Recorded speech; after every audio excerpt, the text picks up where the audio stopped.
Jadi kalau kita tidur pagi, itu bukan hanya meningkatkan risiko sakit diabetes, tapi penyakit-penyakit yang lain. Dan satu hal, Rasulullah mengatakan, jika kita tidur setelah sholat subuh akan meningkatkan risiko pikun, Pak. Pikun loh, Bu. Ya, Pak, gampang pikun. Lah kalau kita sholat subuh menjelang maghrib setelah asar, apa yang terjadi?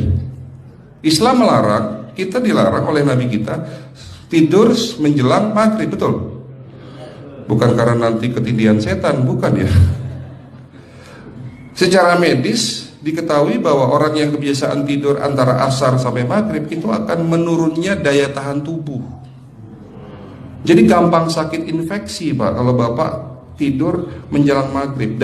Kalau sekali lagi setelah sholat subuh gampang pikun, aliran darah ke otak itu tersumbat, ya, jadi stroke penyakitnya. Tapi kalau tidur setelah asar sebelum maghrib, itu daya tahan tubuh kita akan menurun. Jadi gitu ya jawabannya, Bu. Justru ini yang paling penting, materi terakhir ini 6 langkah praktis. Ya, Bapak bisa lakukan di rumah mulai hari ini.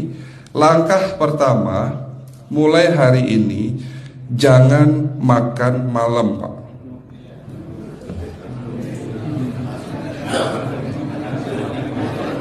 Ya, ala bisa karena biasa. Memang awalnya sulit, yang sudah kebiasaan makan malam itu sulit.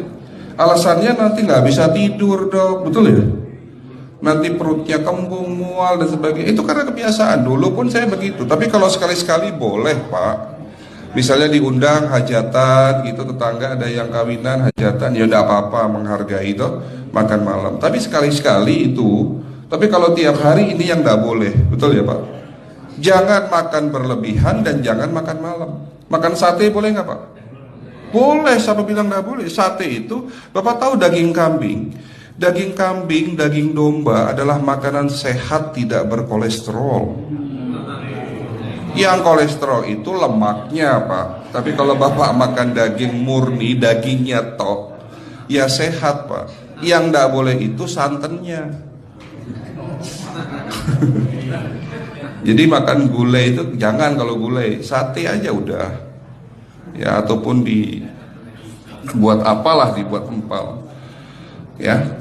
Oke, itu yang pertama. Yang kedua, tolong catat. Jangan tidur larut malam, Pak. Batasan tidur jam berapa, Pak? Jam 11 paling telat. Harus sudah tidur. Kenapa? Apa penjelasan medisnya?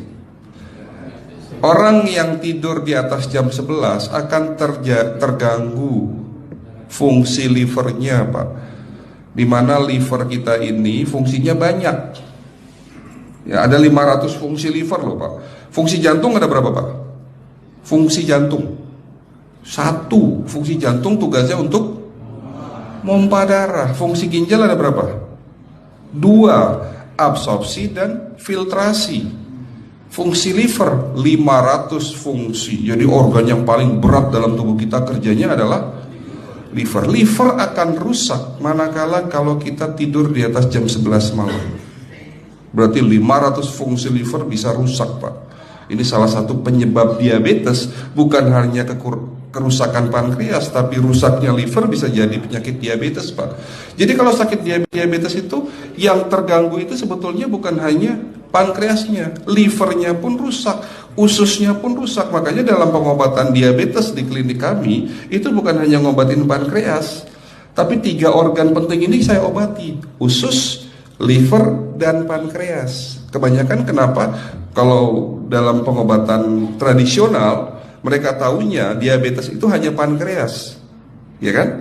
Tapi di sini dalam pengobatan holistik, orang yang kena liver itu 3 organ ini pasti rusak: usus, liver, dan pankreas. Salah satu penyebab dari kerusakan liver akibat kebiasaan tidur larut malam. Jadi salah satu penyebab diabetes pun bisa karena tidur larut malam. Ya, batasan tidur jam berapa? Sekali lagi, jam 11 harus sudah tidur pulas. Jadi jam 10, setengah 11 paling lambat kita harus tidur pulas. Nanti setelah jam 1 boleh bangun. Yang penting jam 11 sampai jam 1 ini harus tidur pulas. Jadi kalau Bapak mau sholat tahajud jam 2, setengah 3 ya monggo. Ya. Oke, itu yang kedua. Yang ketiga, air putih Pak dijaga 2 liter sehari. Bagaimana cara minumnya yang baik? Rasulullah sudah ngajarin kita ada 6 sunnah.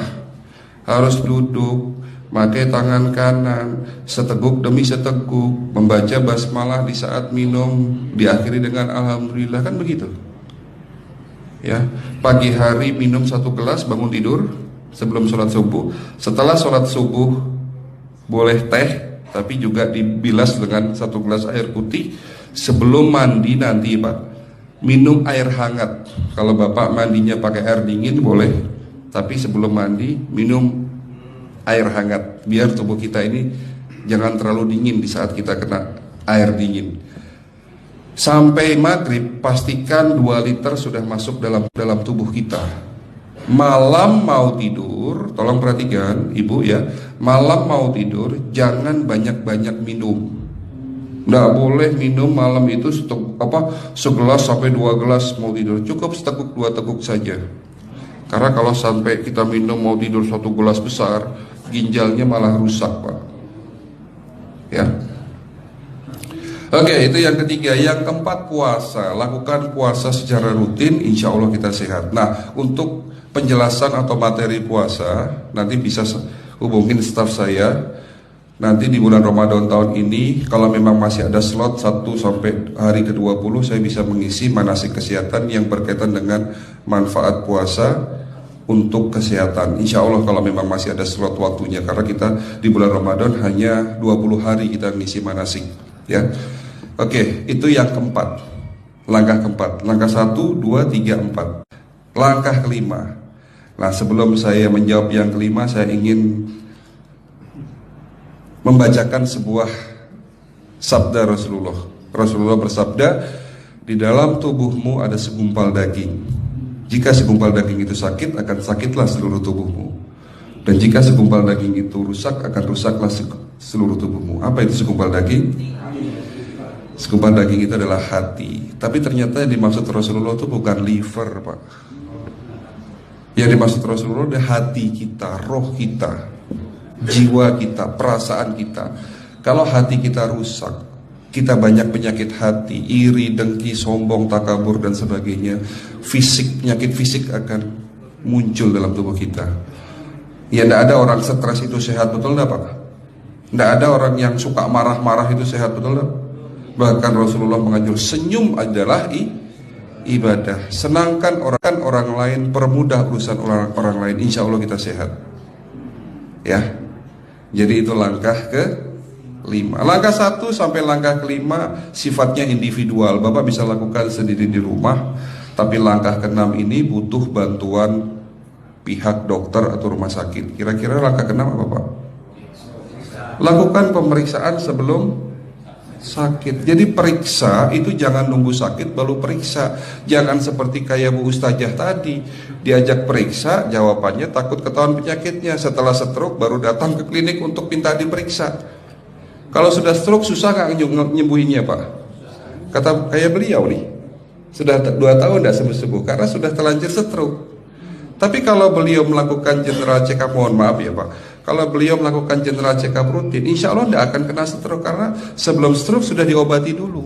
Karena stroke ini bisa kita lihat dalam scanning dengan alat yang saya punya, insya Allah kelihatan ini.